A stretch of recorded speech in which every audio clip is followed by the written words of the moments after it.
Global क्वालिफायर्स 2022 में यानी T20 world cup के जो क्वालिफायर्स में उसमें जो टीमें पार्टिसिपेट कर रही हैं उन टीमों की स्ट्रेंथ वीकनेस से लेकर मोस्ट इंपॉर्टेंट की प्लेयर्स की अगर हम बात करें या फिर एक्सपेक्टेशन उन टीम से कितनी है, ये सारी इन्फॉर्मेशन हम आपको लगातार दे रहे हैं। और अब तक शायद हमने 8 टीमों के जो स्ट्रेंथ वीकनेस है और जो ये सारी इन्फॉर्मेशन है वो आपको पहुंचा चुके हैं। अगर आपने वो वीडियोस मिस किए तो आप हमारी प्लेलिस्ट है, जी हाँ, T20 वर्ल्ड कप ग्लोबल क्वालिफायर्स हमने प्लेलिस्ट बना रखी है, उस प्लेलिस्ट में जाइए और वहां पर उनके सारी वीडियोस को देखिए। ग्लोबल क्वालिफायर से रिलेटेड आपको जो भी इन्फॉर्मेशन चाहिए वहां पर आपको डेफिनेटली प्रोवाइड करा दी गई है और भी जैसे कोई अपडेट आएगी वो भी वहां पर मिल जाएगी। आज जो 2 टीम हमने पिक की है, जैसे मैंने आपको कल वीडियो में बताया था कि आज हम एसोसिएट एशियन टीम्स के बारे में आपको बताएंगे, तो वो कहीं ना कहीं ओमान और नेपाल की अगर हम बात करें तो ओमान जो इस वक्त वर्ल्ड क्रिकेट लीग 2 में खेल रही है और लगातार 2 T20 वर्ल्ड कप में उनकी पार्टिसिपेशन हो चुकी है ओमान के लिए। तो ओमान की टीम अगर हम क्वालिफायर्स में बात करें कम से कम तो बहुत शानदार करती है, तभी वो वर्ल्ड कप जैसे प्लेटफॉर्म पे लगातार 2 बार खेलती हुई नजर आ रही है। वहीं पर दूसरी तरफ अगर हम नेपाल की बात करें, लंबा इंतजार है 7 साल, लेकिन काफी अच्छा परफॉर्मेंस टीम का रहता है, लेकिन क्वालिफायर्स में उनकी जो परफॉर्मेंस है वो बहुत ही ज्यादा निराशाजनक रही है और यही कहीं ना कहीं कारण बना है कि वो 7 साल से कभी अभी तक कोई भी क्वालिफायर्स T20 वर्ल्ड कप वो परफॉर्म नहीं कर पाए, या फिर आप ये कह सकते हैं कि 2 वर्ल्ड कप अब तक हो चुके हैं लेकिन उनमें वो अभी तक क्वालिफाई नहीं कर पाए हैं। अब यहाँ पर इन 2 टीमों के आखिर स्ट्रेंथ वीकनेस क्या है, बहुत सारी चीजें हैं समझने की इन 2 टीमों की, खास करके क्योंकि एशियन में की काफी स्ट्रांग टीम है। अगर हम बात करें T20 में, खास करके क्वालिफायर्स में जिनका परफॉर्मेंस है वो देखने वाली बात होगी। सबसे पहले यहाँ पर शुरुआत कर लेंगे ओमान टीम से कि आखिर ओमान टीम में जो है सबसे पहले मैं जानना चाहूंगा कि ओमान टीम में ऐसा क्या है कि वो T20 में भले ही बाकी साल इतना अच्छा परफॉर्म ना करें या फिर ऑन ऑफ रहे, लेकिन जब क्वालिफायर्स होते हैं वो डेफिनेटली अच्छा करते हैं। वरना 2 बार T20 वर्ल्ड कप लगातार खेलना इतना आसान नहीं है। एशिया की काफी बड़ी बड़ी टीमें भी ये नहीं कर पाई है पास्ट टाइम में। बिल्कुल, देखिए कहीं ना कहीं टीम का जो स्ट्रक्चर है जिसको लेके टीम में प्लान बनते हैं, जो कोचेज हैं और जो स्टाफ है, वो कहीं ना कहीं बहुत ज्यादा इंपॉर्टेंट रोल प्ले करते हैं इसमें कि टीम जो है एक नरिश हो, अच्छी बने थ्रू आउट द ईयर। तो कहीं ना कहीं मुझे ये लगता है ये बहुत बड़ा रीजन है कि एक साल में वो जितना अच्छा क्रिकेट खेलती है ओमान, को जिस तरीके के प्लेयर्स को देखते हैं, परखते हैं, टीम एक जैसी रखने की कोशिश करते हैं, तो वो कहीं ना कहीं बहुत बड़ा अफेक्ट करता है ग्लोबल क्वालिफायर्स में। और फिर वो वर्ल्ड कप में भी बैक टू बैक क्वालिफाई कर जा रहे हैं। तो ये कहीं ना कहीं स्टाफ और कोचिंग स्टाफ को इसका पूरा क्रेडिट जाना चाहिए कि जिस तरीके से वो टीम को एक साथ रखते हैं, टीम के कॉन्स और प्रोस को जानते हैं, उसको देखते हुए जो साल दर साल काम होता है, ऐसा नहीं कि खाली लास्ट के 2 महीने में आके। तो ये कहीं ना कहीं बहुत बड़ा एक इफेक्ट है ओमान की। बिल्कुल जी हाँ, क्योंकि एक वर्ल्ड कप खत्म होते ही वो अगले दिन के डे 1 से ही शुरू कर देते हैं कहीं ना कहीं दूसरे वर्ल्ड कप के बारे में, बड़े इवेंट के बारे में तैयारी करना। ये कहीं ना कहीं एक एक्सपेक्टर है कि वो लगातार 2 बार से वर्ल्ड कप में क्वालिफाई करते हुए नजर आ रही है। यहाँ पर अगर इस टीम की स्ट्रेंथ की बात करें तो स्ट्रेंथ पॉइंट्स में काफी कुछ इंटरेस्टिंग चीजें हैं। यहाँ पर उनका T20 वर्ल्ड कप में परफॉर्मेंस भले निराशाजनक रहा हो, लेकिन यहाँ T20 वर्ल्ड कप की बात नहीं हो रही है, यहाँ हो रही है क्वालिफायर्स में, जहाँ पर ओमान बहुत स्ट्रांग नजर आई है। तो अब 2016 में भी, 16 के क्वालिफायर्स में, 15 में भी, वर्ल्ड कप के क्वालिफायर्स में भी, और इस बार जो वर्ल्ड कप हुआ 2021 में उसके क्वालिफायर्स में भी उन्होंने क्वालिफाई करके वो पहुंचे हैं।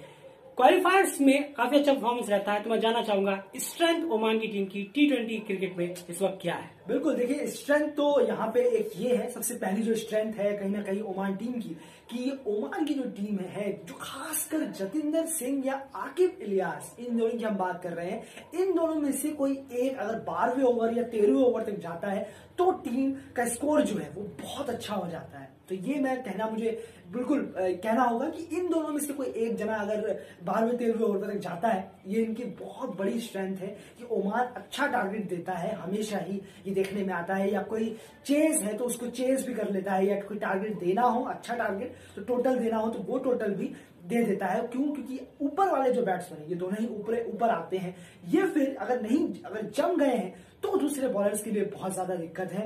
ये खिलाड़ियों को खिलाते खिलाते बहुत तेजी से रन बनाते हैं, ये बहुत प्लस पॉइंट है इन दोनों का, खासकर टॉप ऑर्डर की अगर हम बात करें, ये टॉप ऑर्डर में ही ये दोनों आते हैं। जी हाँ, तो कुल मिलाकर अगर हम कहें तो गलत नहीं होगा कि टॉप ऑर्डर काफी तेजी से रन जोड़ता है और ये एक सबसे बड़ी स्ट्रेंथ है ओमान की टीम की T20 क्रिकेट में। अगर हम बात करें, अगर आपको T20 वर्ल्ड कप का भी याद होगा, बांग्लादेश के खिलाफ जो मैच चल रहा था ओमान का, वहां पर जब तक जतिंदर सिंह थे तो मैच बिल्कुल ऑन था, जो मैच याद से देखा हो तो आपको भी पता होगा। यानी ऊपर का अगर कोई प्लेयर 10, 12, 15 ओवर तक रहता है और अच्छी, क्योंकि इनका स्ट्राइक रेट काफी अच्छा होता है, इसीलिए एक बड़ा स्कोर मिलने का उम्मीद होता है। तो इसीलिए ओमान का एक ये स्ट्रेंथ है कि उनका टॉप ऑर्डर काफी तेज रन बनाता है। तो अगर वो 7, 8, 10 ओवर तक बैटिंग कर लेते हैं उनका टॉप ऑर्डर, तो डेफिनेटली सामने वाली टीम को एक बड़ा स्कोर मिलना तय है। बड़े स्कोर से हमारा मतलब है 160, 170, 180, क्योंकि ग्लोबल क्वालिफायर्स में आपको 200, 250, 300 का स्कोर नहीं मिलने वाला, क्योंकि टीम की कैपेबिलिटी के हिसाब से भी आपको देखना होगा।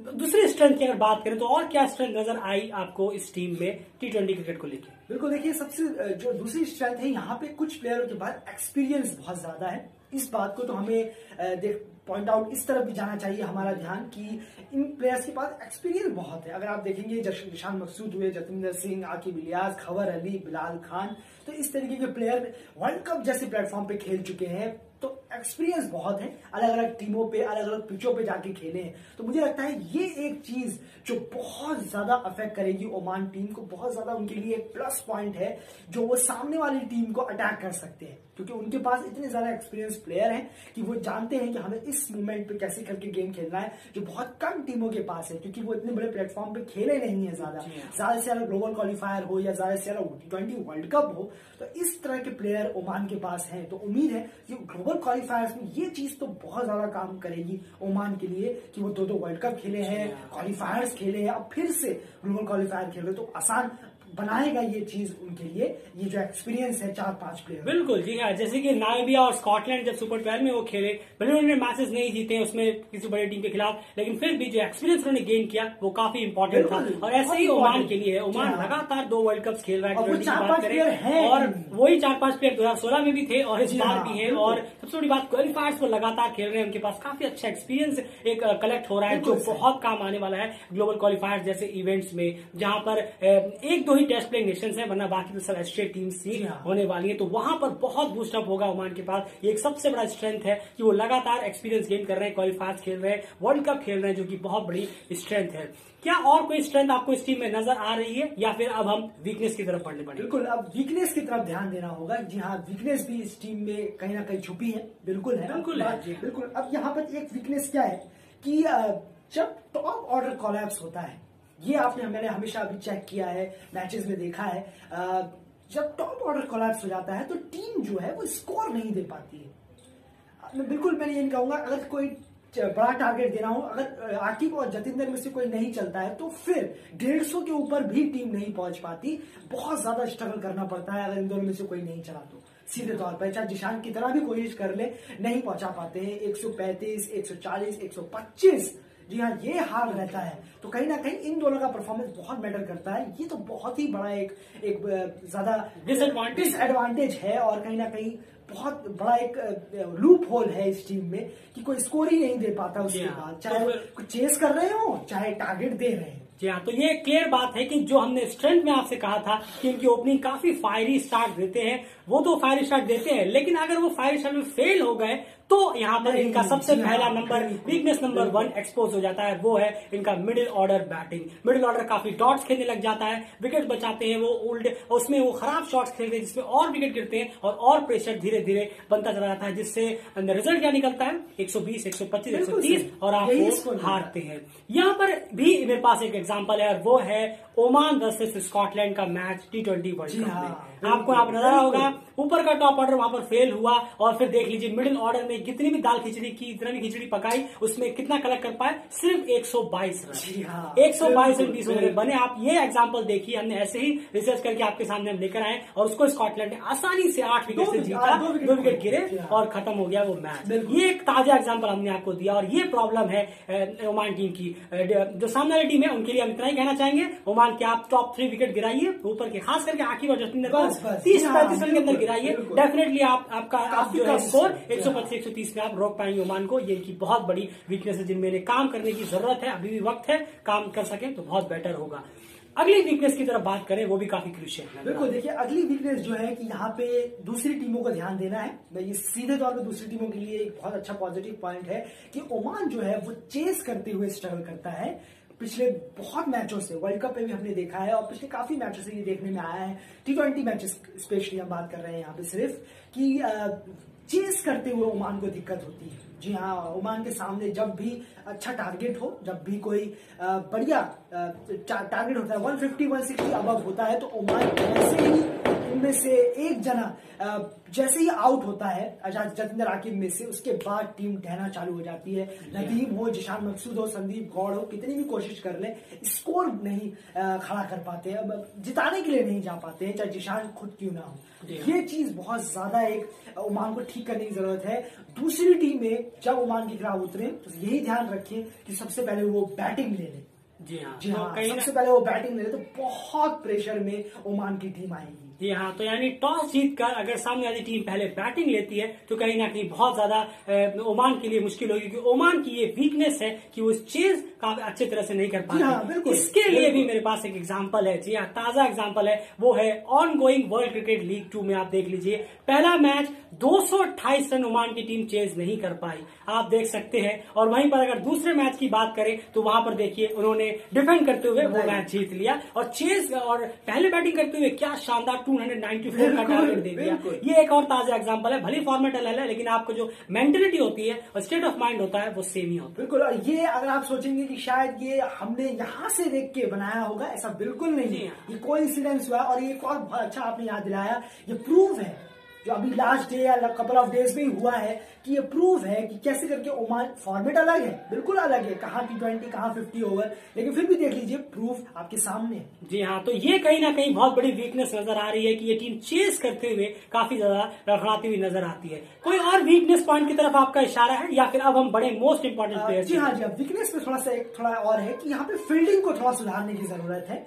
जब बांग्लादेश के खिलाफ भी हमने देखा है, स्कॉटलैंड के खिलाफ जो वर्ल्ड कप हुआ था वहां भी देखा, क्रूशियल मैचेस में कहीं ना कहीं दबाव में फील्डिंग बहुत ज्यादा खराब होती है। आप 1 का 2 देते हैं, कैचेस ड्रॉप होते हैं, बॉलर भागता हुआ, फील्डर भागते हुए आते हैं, 1 रन होना चाहिए, वहां हाथ से छूट के 2 रन हो जाते हैं। तो कहीं ना कहीं इस चीज को पॉइंट पे डायरेक्ट हाथ में जाती है, लेकिन फिर भी 1 रन हो जाता है। तो इस लेजीनेस को हटाना होगा, फिटनेस को अपनाना होगा, फिटनेस फ्रीक बनना होगा, फील्डिंग बहुत टाइट करनी होगी जो पीएनजी की है। जी हाँ, बिल्कुल, मैं कहने वाला था कि आपको पीएनजी से सीखना होगा कि फील्डिंग किस स्तर पे की जाए, क्योंकि बहुत ही शानदार फील्डिंग पीएनजी की है। यहाँ पर अब बढ़ते हैं मोस्ट इंपॉर्टेंट प्लेयर्स, 5 प्लेयर्स जिन पे सबसे ज्यादा नजर रहने वाली है T20 वर्ल्ड कप ग्लोबल क्वालिफायर्स 2022 में। और ओमान के लिए ये 5 प्लेयर अगर चलते हैं तो डेफिनेटली सामने कितनी भी टफ टीम हो वो आराम से उन्हें हरा सकते हैं। कौन से हैं वो 5 मोस्ट इंपॉर्टेंट की प्लेयर्स? बिल्कुल, जतिंदर सिंह पहले, आकिब इलियास दूसरे, जिशान मकसूद तीसरे, बिलाल खान चौथे और मोहम्मद नदीम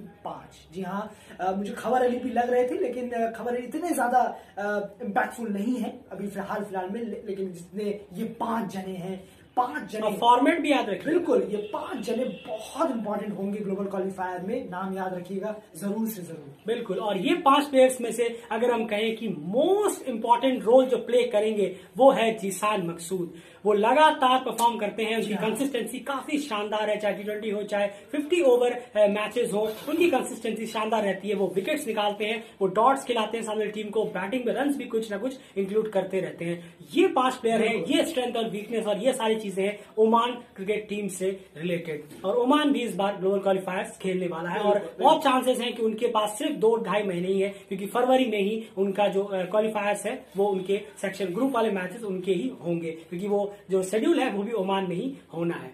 अब यहाँ पर बढ़ते हैं दूसरी टीम की तरफ। जी हाँ, अगर हम नेपाल टीम की बात करें, एसोसिएट टीम्स में नंबर 1 टीम है इस वक्त T20 की रैंकिंग में, तो बिल्कुल गलत नहीं होगा। 12वीं रैंक है इस वक्त उनकी ओवरऑल, और एसोसिएट टीम्स में नंबर 1 टीम है वो T20 क्रिकेट में इस वक्त। सबसे पहले मैं जानना चाहूंगा क्यों 7 साल से ये टीम क्वालिफाई नहीं कर रही है? क्योंकि क्वालिफायर से ही हर सारी गड़बड़ हो रही है, क्वालिफायर से पहुंचते हैं वहां पर नहीं हो पा रहे, चाहे रीजनल क्वालिफायर्स कह रहे चाहे फिर बड़े क्वालिफायर्स कह रहे। सबसे बड़ा रीजन क्यों नहीं पहुंची अब तक? बिल्कुल, देखिए नेपाल का जो एक कॉन्सेप्ट है वो बिल्कुल ही अलग है बाकी बोर्ड से। ये क्लियर है, नेपाल उसी की वजह से प्रॉब्लम, नेपाल में जो कुछ चलता है बोर्डो में, जो कुछ इसका सीधा रीजन है कैन। जी हाँ, कैन बहुत बड़ा रीजन है। प्लेयर्स को ज्यादा ब्लेम करना बिल्कुल कहीं से भी सही बिल्कुल नहीं। प्लेयर्स को अपॉर्चुनिटी देना या ना देना वो मैटर करता है, और जो कि कैन उसमें बहुत डिजास्टर रहा है इस डिसीजन लेने में। तो कहीं ना कहीं मुझे लगता है, और हमें भी लगता है, डेली क्रिकेट को भी लगता है कि कैन रिस्पॉन्सिबल है मेनली नेपाल के फेलियर्स में। जी हाँ, ज्यादातर फेलियर्स में, क्योंकि सबसे बड़ी बात है कि अगर आप और 2015-16 में जो था वही 2021 में चल रहा है, आप उसी कॉन्सेप्ट को लेकर है। कोई भी कोई ऐसी इवेंट होने वाला हुआ, उससे आप 1.5 महीने 1 महीने 2 महीने पहले आप सोचते हैं कि हम एक कैंप लगा देंगे और 1-2 सीरीज करा लेंगे, तो फिर बोर्ड्स में इशू है वो तो अलग ही है, करा देंगे, और फिर आप सोचते हैं कि ऐसे इवेंट्स में अच्छा परफॉर्मेंस हो जाएगा। तो इस बेसिस पे बिल्कुल आप ये लगातार गलत सोच रहे हैं, और आपको ये क्रिकेट लगातार गलत साबित करवा भी रहा है। क्रिकेट आपको दिखा रहा है कि इससे बात नहीं बनी, लेकिन फिर भी आप समझ नहीं रहे हैं। और ये सबसे बड़ा रीजन है कहीं ना कहीं कि लगातार 2 वर्ल्ड कप से नेपाल जो है वो क्वालिफाई तक नहीं कर पाया है। अब चलिए, पास गया, सब कुछ गया। अब की बात करें, नंबर 1 टीम है, काफी बेहतरीन परफॉर्मेंस उनकी रही है। अब यहाँ पर जान लेते हैं सबसे पहले इस टीम की स्ट्रेंथ क्या है, उसके बाद वीकनेस बात करेंगे, क्योंकि वीकनेस में एक बहुत इंपॉर्टेंट चीज है जो कहीं ना कहीं अगर नहीं हुई तो नेपाल ग्लोबल क्वालिफायर से बाहर होता हुआ नजर आएगा। सबसे पहले स्ट्रेंथ से शुरुआत कर लेंगे। बिल्कुल, और इस टीम की जो स्ट्रेंथ है वो है इनकी ओपनिंग। जी हाँ, ओपनिंग जिस तरीके से नेपाल ने अपनी बहुत ज्यादा फैबुलस ओपनिंग रही है, फायरी और फैबुलस बहुत ज्यादा बेहतरीन ओपनर्स मिल गए हैं नेपाल टीम को, चाहे कुशल बुर्तेल और आसिफ शेख। जी हाँ, हम इन दोनों की बात कर रहे हैं, जबरदस्त ओपनर है। ईपीएल में थोड़ा फॉर्म खराब गया था, होता है, प्लेयर्स हैं आप लोग, और वैसे फायरी ओपनर्स है तो ये सब चलता है, बिल्कुल अच्छी इसी तरीके से T20 में खेलना होता है। पर जिस तरीके से लास्ट सीरीज गई थी अप्रैल में, जिस तरीके से वो बहुत जबरदस्त थी नेपाल के लिए, और कहीं ना कहीं सबसे बड़ा प्लस पॉइंट जो होगा 6 ओवर का पावर प्ले, वो ये 2 ओपनर्स अगर 6 ओवर में पावर प्ले में काम कर गए तो फिर नेपाल का स्कोर 60 या 65 रन तो जरूर। जी हाँ, क्योंकि काफी प्रॉमिसिंग और क्वालिटी ओपनर्स यहाँ पर मिले हैं नेपाल क्रिकेट टीम को, जो हाल फिलहाल में है। और जो सीरीज हुई थी, transition series Netherlands, Malaysia, Nepal के बीच में, वो उसमें कहीं ना कहीं बहुत इम्पैक्टफुल रही थी ये टीम नेपाल की, अगर खास करके ओपनिंग स्टैंड की अगर हम बात करें तो। क्योंकि T20 में शुरू के 6 ओवर आप कैसे भुनाते हैं ये बहुत इंपॉर्टेंट हो जाता है, और ये 6 ओवर को बनाने के लिए बहुत ही शानदार और क्वालिटी बैटिंग अगर हम कहें तो गलत नहीं होगा। नेपाल के पास इस वक्त है कुशल बुर्तेल और आसिफ शेख। ऐसा नहीं कि हम कोई एक मैच के हिसाब से कह रहे हैं। कुशल बुर्तेल को आपको याद है, कंसिस्टेंसी से उन्होंने हाफ सेंचुरीज लगाई थी, परफॉर्मेंस उनके काफी अच्छे थे, शॉट्स अच्छे थे, और आसिफ शेख काफी प्रॉमिसिंग प्लेयर भी लगे हैं। तो ये दोनों काफी शानदार बेंचमार्क सेट करते हैं ओपनिंग के लिए। अगर हम नेपाल क्रिकेट की बात करें, ओवर मिलते हैं, बताइए, अच्छा इन दोनों को एक प्लेटफॉर्म मिलता है, ये शानदार, बिल्कुल ये शानदार है। और कहीं ना कहीं थोड़ा बहुत जो वो स्पार्क है वो हमने वर्ल्ड क्रिकेट लीग 2 के राउंड 6 में भी देखा था इन दोनों बैट्समैन की तरफ से। तो T20 में तो ये इनका मोड अपनाते हैं तो और ज्यादा फायदे होते हुए नजर आते हैं। अगली स्ट्रेंथ की बात करें, इस टीम की काफी सारी स्ट्रेंथ है नेपाल की, क्योंकि बिना स्ट्रेंथ के कोई टीम एस्टेट्स में नंबर 1 T20 टीम नहीं बन सकती। आइए जानते हैं सेकंड स्ट्रेंथ इस टीम की क्या है। बिल्कुल, और सेकंड स्ट्रेंथ इस टीम की है लोअर ऑर्डर। जी हाँ, लोअर ऑर्डर में जो पावर हिटिंग है नेपाल के पास, वो वन ऑफ द बेस्टेज है एसोसिएट टीम में अगर कहूं तो। और जैसे कि हमने पहले की वीडियोस में कहा था यार कि बाकी टीम्स के पास ये थोड़ी सी कमी है, लोअर ऑर्डर में फिनिश कर सके जो हाई लेवल पे, वो कहीं ना कहीं यहाँ पर पूरी होती हुई नजर आ रही है। बिल्कुल सही, इन नेपाल के पास वो लड़के हैं जो कम बॉलों में ज्यादा रन मार सकते हैं, जो आपको स्कोर चाहिए। अगर आपकी टीम पे 7-8 बॉलें बची हैं और आपको चाहिए कम से कम 20 रन 22 रन, तो ये लड़के हैं जो बना के दे सकते हैं, जैसे करण KC, Sompal Kami, Kushal Malla specially in T20s। Terrific batsman, सच में बहुत अच्छे हैं जिस तरीके का वो परफॉर्म करते हैं, भी देखा हमने। बिल्कुल, और ईपीएल में खासकर जिस तरीके के वो रहे हैं, और हमने आपसे पहले भी कहा है कि वो T20 में ज्यादा स्पेशलिस्ट हैं बजाय लॉन्गर फॉर्मेट के। T20 में उनका बल्ला है, तो ये 3 खासकर लोअर ऑर्डर में बहुत ज्यादा इम्पैक्ट रखेंगे नेपाल के लिए ग्लोबल क्वालिफायर्स में। पावर हिटर, बिल्कुल, क्योंकि इस तरह की पावर हिटिंग एबिलिटी किसी और टीम में आपको लोअर ऑर्डर में देखने को नहीं मिलेगी। और आप वीडियोस को हमारे चेक करिए, वहां पर आपको पता चलेगा कि हमने सारे इन्फॉर्मेशन उसमें भी दी है, क्योंकि जिस तरह का फिनिशिंग चाहिए होता है T20 क्रिकेट में एक अच्छे बेस के बाद, वो ये तीनों प्रोवाइड करा सकते हैं। डिफेंड चेज करते हुए भी कम बॉलों में ये इस चीज को कलेक्ट कर सकते हैं, रन को चेज कर सकते हैं। तो खास करके कुशन मल्ला की एबिलिटी जो है वो काफी आउटस्टैंडिंग है। ईपीएल में हमने देखा उन्होंने ऑलमोस्ट एक मैच को चेज किया था और उसके बाद शरद अश्विन ने आकर उस मैच को खैर सुपर ओवर तक पहुंचाया। लेकिन सबसे बड़ी बात सुपर ओवर नहीं हुआ था, लेकिन कुशन मल्ला की जो हिटिंग एबिलिटी है वो काबिल तारीफ है। में करण केसी बताने की जरूरत नहीं है, लोअर ऑर्डर में शानदार पावर हिटिंग इस टीम के पास है। अगली स्ट्रेंथ की अगर बात करें तो वो क्या नजर आ रही है इस टीम में? बिल्कुल वो मुझे लगता है कहीं ना कहीं इस टीम के एक जो ये स्ट्रेंथ को मैं कहूंगा, 5 प्लेयर को हम बाहर रखते हैं, सबसे बड़ा स्ट्रेंथ इस टीम का है संदीप लामिछाने। हमें उनको नाम देना ही होगा। जी हाँ, 5 प्लेयर हमारे अलग हैं, वो अलग नाम लेंगे, लेकिन जो इस प्लेयर इस टीम के इम्पैक्टफुल एक्सपीरियंस कह लें, T20 का भरा हुआ एक्सपीरियंस उनके पास है, कहीं किसी भी पिच पे वो बॉलिंग करा सकते हैं, तो वो संदीप लामिछाने हैं।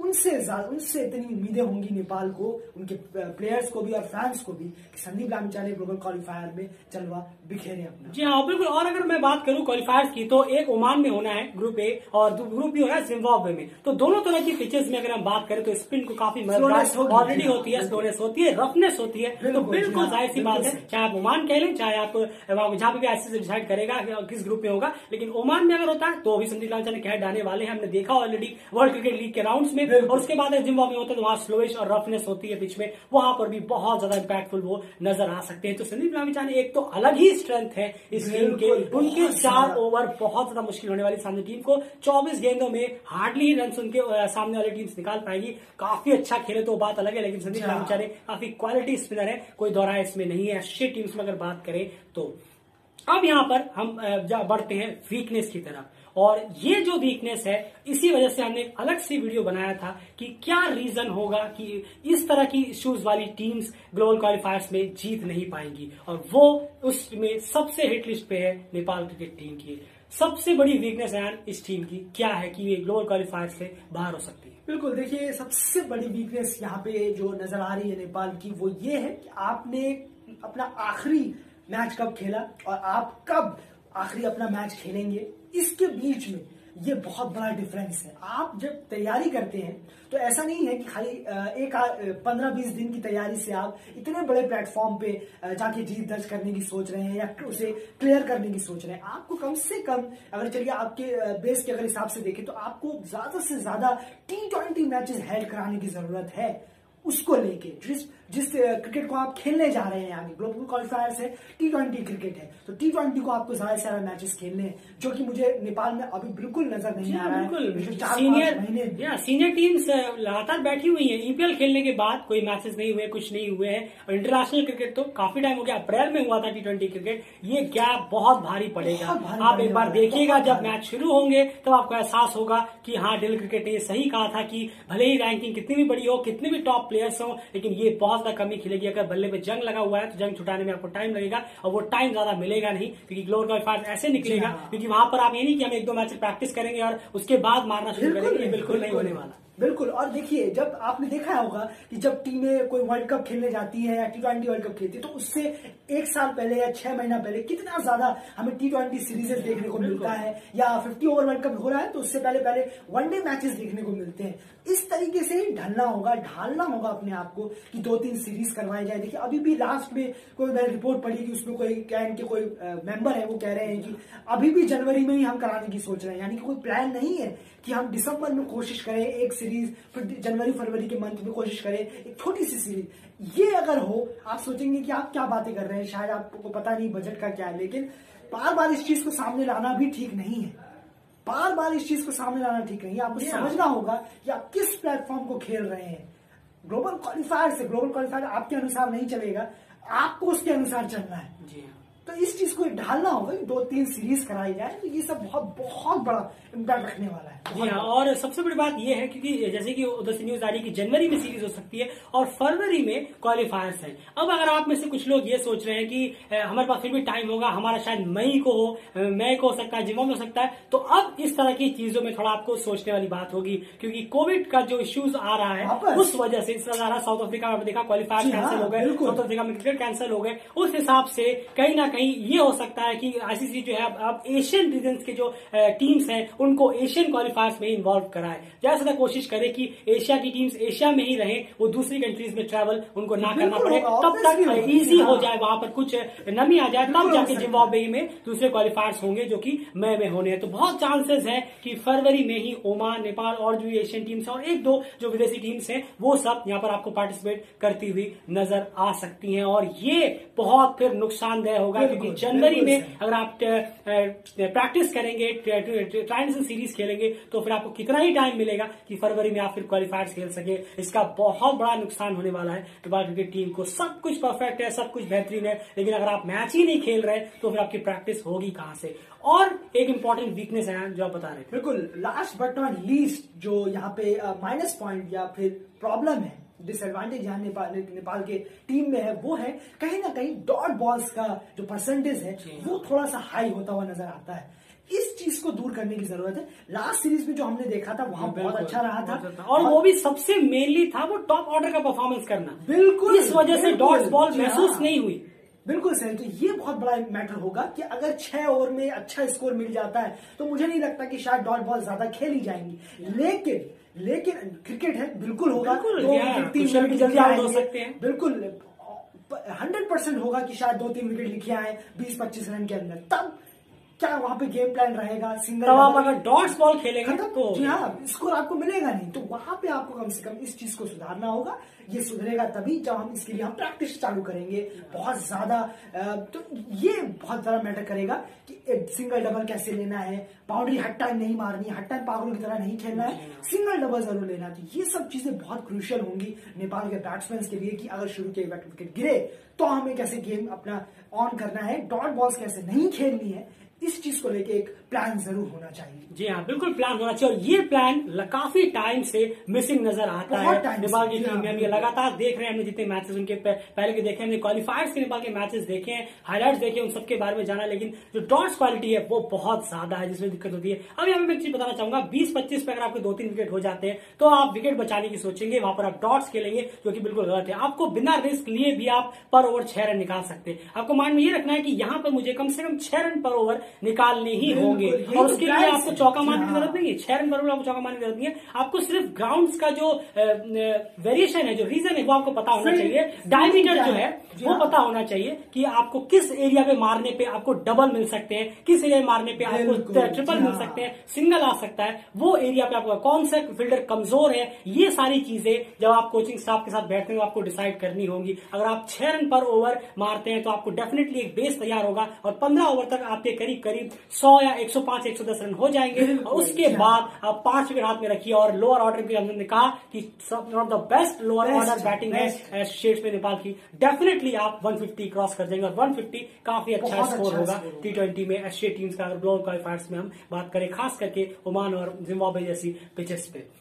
ये बात हो गई यहाँ पर इनकी वीकनेस की। तो बहुत जरूरी है इन सब चीजों पे काम करना, डॉट बॉल। और सबसे बड़ी एक चीज और होती है कि को बड़े स्टेज पे जाकर नेपाल काफी ज्यादातर मात्रा में चोक करता हुआ नजर आता है। इस चीज पे भी कहीं ना कहीं गौर करने वाली बात होगी। और ये कब होगा, जब आप लगातार क्रिकेट खेलते हुए नजर आएंगे, जो घूम फिर के वही आता है वीकनेस नंबर 1, जो कि बहुत बड़ा नुकसान हो सकता है नेपाल को। क्योंकि अब चांसेस, जिस तरह से कोविड के इश्यूज आ रहे हैं, चांसेस बहुत हाई हो जाता है कि नेपाल का जो क्वालिफिकेशन ग्रुप है वो ए ही होगा, और वो ओमान में ही हो, फरवरी में ही हो सकता है। इस तरह की सिचुएशन से बन रही है इस वक्त, क्योंकि रीजंस में ही रहेंगे तो बेटर रहेगा। आईसीसी भी शायद यही कोशिश करेगा इस तरह की चीजें उठने के बाद। 5 मोस्ट इंपॉर्टेंट प्लेयर इस टीम की अगर हम बात करें तो वो कौन सा हो सकते हैं, क्योंकि अब संदीप लामी चाहने तो हम स्टैंड आउट कर दिया, वो तो अलग ही एक स्ट्रेंथ है। 5 प्लेयर्स कौन से नजर आते हैं, मैं भी जानना चाहूंगा। बिल्कुल 5 इंपॉर्टेंट प्लेयर्स की अगर हम बात करें तो सबसे पहले कुशल भुट्टे, जो कि ओपनर है बहुत टॉप, इसी के साथ आसिफ शेख जो उन्हीं के पार्टनर ओपनर है, और तीसरे प्लेयर यहाँ पे करण केसी हैं जो बहुत अच्छे हिटर हैं, लोअर हिटर और बेहतरीन बॉलर हैं, टीम के साथ काफी वक्त से जुड़े हुए हैं, एक्सपीरियंस काफी है। चौथे जो है वो मिडिल ऑर्डर में आते हैं दीपेंद्र सिंह महरी, जो बहुत अच्छा उनका परफॉर्म गया था, जो लास्ट ट्राई सीरीज उन्होंने खेली थी, धमाकेदार उनकी वो इनिंग थी, उन सब में 2-3 50 भी जमाई उसमें उन्होंने। चौथा नाम यहाँ पे जो है वो है कुशल मल्ला का, पांचवा नाम जो है वो कुशल मल्ला का है, जो बहुत अच्छे हिटर है, और हम कहते आए हैं कि वो T20 में बहुत ज्यादा स्पेशलिस्ट है एज अ बैट्समैन। थोड़े बहुत ओवर भी डाल देते हैं, जो कि बहुत अच्छी बात है नेपाल के लिए। जी हाँ, और यहाँ पर यहीं पे फिर से एक बात आ जाती है कि दीपेंद्र सिंह ऐरी जो है उन्होंने लास्ट क्रिकेट अगर हम कहें तो अप्रैल में खेला था। उसके बाद वर्ल्ड क्रिकेट के राउंड में उनको इंजरी हुई थी, उसके बाद वो वहां नहीं खेले, उसके बाद ईपीएल में भी वो नहीं खेले। और यही हम कह रहे हैं कि ये कहीं ना कहीं वीकनेस जो हमने आपको बताई थी वो हावी होती नजर आ सकती है दीपेंद्र सिंह ऐरी जैसे प्लेयर में, जो इतने क्वालिटी प्लेयर है, क्योंकि उनको भी प्रैक्टिस और मैचेस की जरूरत है। इसीलिए कहीं ना कहीं जरूरी है नेपाल को कि अपनी उस वीकनेस को दूर करे और मैचेस ज्यादा से ज्यादा खेले, जो अभी भी कहीं ना कहीं नदारद है। अभी भी बहुत ठंडा रिएक्शन, ठंडा रिस्पॉन्स है कैन की तरफ से, जो कि बहुत ज्यादा दिक्कत करता हुआ नजर आएगा। लेकिन ये 5 प्लेयर हैं जो की प्लेयर हैं नेपाल के लिए, जो अगर ये 5 प्लेयर क्लिक करते हैं तो डेफिनेटली सामने कोई भी टीम हो, कितनी बड़ी टीम हो, वो स्ट्रगल करते हुए नजर आएगी इस टीम और इन प्लेयरों के बीच में। यहाँ पर हम एक चीज देख सकते हैं कि टॉप ऑर्डर हमने इसमें इंक्लूड किया है, टॉप 5 जो है, और उसके बाद लोअर ऑर्डर में करण और कुशल है जो हिटिंग भी करते हैं और बॉलिंग भी कराते हैं, और मिडिल ऑर्डर में देवेंद्र सिंह ऐरी जैसे प्लेयर और ज्ञानेंद्र मल्ला तो है ही संभालने के लिए है। स्टैंड आउट प्लेयर में हमने संदीप को रखा है, जाहिर सी बात है वो इस टॉप में भी नहीं है, इस 5 में भी नहीं आएंगे, वो एक अलग ही है। वो तो आप समझ लीजिए वो यूएसपी है इस टीम की, उनकी बॉलिंग से, क्योंकि वो इनके 4 ओवर की स्पेल जो है वो बहुत क्रूशियल होने वाला है नेपाल के हर मैच में, हर क्रंच सिचुएशन में उनके 4 ओवर बहुत ज्यादा सही से इस्तेमाल करने होंगे। जितना लेट आएंगे उतना ज्यादा अच्छा होगा नेपाल को कोशिश करनी होगी कि उनके स्टार्टिंग बॉलर्स हैं वो ज्यादा से अच्छी बॉलिंग कराएं, जिससे लामी चाने को जल्दी ना लगाना पड़े। 12 या 11 ओवर के बाद आएंगे तो बहुत अच्छा और खतरनाक। जी हाँ, अगर शुरू में अगर इतने आप विकेट नहीं ले पा रहे तो कम से कम किफायती हो सकते हैं ताकि संदीप लामी चाने आकर स्ट्राइक दिला सके। तो ये 5 की इंपॉर्टेंट प्लेयर्स होंगे। एक्सपेक्टेशन मीटर की जल्दी से बात कर लेता हूँ यार। एक्सपेक्टेशन मीटर ओमान का आप कितना देंगे और नेपाल में कितना देंगे? बिल्कुल ओमान का यहाँ पे 80-85 ओमान का यहाँ पे बिल्कुल बनता है, और बहुत एक्सपेक्टेशन है कि ओमान फिर से क्लियर कर लेगा ग्लोबल क्वालिफायर्स। तो 80-85 बिल्कुल बनता है। ओमान जिस टीम है और जिसके खिलाफ खेलेगी वहां पर मुझे लगता है कि ओमान बहुत ज्यादा जो एडवांटेज है वो उन्हीं की तरफ होगा। जी हाँ, बिल्कुल एडवांटेज उनकी तरफ होगा, और ओमान को क्वालिफायर्स में काफी खेलने का एक्सपीरियंस है, वो लगातार क्वालिफाई भी कर चुके हैं 2 बार वर्ल्ड कप में T20 के। दूसरी तरफ अगर नेपाल टीम की बात करें, इनका एक्सपेक्टेशन मीटर आप क्या देंगे आउट ऑफ 100? काफी प्रॉमिसिंग टीम नजर आ रही है एसोसिएट में, T20 आई में नंबर 1 टीम है। बिल्कुल बहुत एक्सपेक्टेशन है इन लोगों से कि इस बार इनके जो क्रिकेट है बिल्कुल बदल गया है। नए नए लड़के आए हैं, इतने अच्छे हिटर्स आए, यंग लड़के हैं, तो यंग लड़के की ही जरूरत है टीम में। पुरानों का एक्सपीरियंस भी है साथ में, तो मुझे बिल्कुल उम्मीद है 85 to 90% उम्मीद है कि ये जो प्लेयर्स हैं इस बार जरूर नेपाल को पहुंचा ही देंगे वर्ल्ड कप में। पूरी उम्मीद है जो जिस तरीके के इम्पैक्टफुल प्लेयर्स हैं ओपनिंग में, मिडिल ऑर्डर में, लोअर ऑर्डर में, बॉलिंग यूनिट में लामी चाने का और ज्यादा एक्सपीरियंस अब हो गया है T20 में, तो बिल्कुल उम्मीद है इस बार नेपाल जरूर खेलता हुआ नजर आएगा ऑस्ट्रेलिया में। बिल्कुल, तो 7-8 साल का सूखा फाइनली शायद खत्म हो सकता है, और अगर इस तरह के परफॉर्मेंस अगर निकल के आती है, बस वीकनेस पे थोड़ा सा काम करने की जल्द से जल्द जरूरत जरूर पड़ेगी। फिलहाल इस वीडियो में इतना है। डेली क्रिकेट चैनल को सब्सक्राइब जरूर कर लीजिए, क्योंकि काफी इंपॉर्टेंट अपडेट आपके लिए हम लगातार लाते रहते हैं। हम सारी क्रिकेट की इन्फॉर्मेशन आपको देते हैं, लेकिन एशियन क्रिकेट हमारी टॉप प्रायोरिटी हमेशा से रही है। हमें ट्विटर पे आप फॉलो करिए, डेली क्रिकेट DC ट्विटर में टाइप करिए, वहां पर आप हमें फॉलो कर सकते हैं। वहां पर क्रिकेट न्यूज अपडेट्स सब हम लगातार आधे एक घंटे में लगातार अपडेट्स करते रहते हैं। और जहां तक बात है चैनल की, तो प्लीज चैनल को सब्सक्राइब जरूर कर लीजिए। आप में से काफी व्यूअर्स हैं जिन्होंने अभी तक हमारे चैनल को सब्सक्राइब नहीं किया है, लेकिन आप रेगुलर हमारे व्यूअर्स हैं, तो उनसे भी रिक्वेस्ट आप सब्सक्राइब कर लीजिए। वक्त आ गया, क्योंकि ग्लोबल क्वालिफायर्स सारे उसकी नोटिफिकेशन भी आपको टाइम टू टाइम मिलती रहेगी। बाकी कोई भी अपडेट्स आती है ऐसी की तरफ से वो आपको प्रोवाइड करा दी जाएगी, और यहाँ से फास्ट तो आपको ट्विटर में प्रोवाइड कराई जाएगी। उसके बाद यहाँ पर डिस्कशन होगा, एनालाइज होगा, सारी चीजें आपको प्रोवाइड कराते रहेंगे। तो ट्विटर पे फॉलो जरूर करिए, लिंक डिस्क्रिप्शन में, वहां से भी आप जा सकते हैं। प्लीज वीडियो को लाइक ज्यादा से ज्यादा करिए, या आप सबसे रिक्वेस्ट है जो भी इस वीडियो को देख रहे हैं प्लीज वीडियो को लाइक जरूर करते हुए जाइएगा।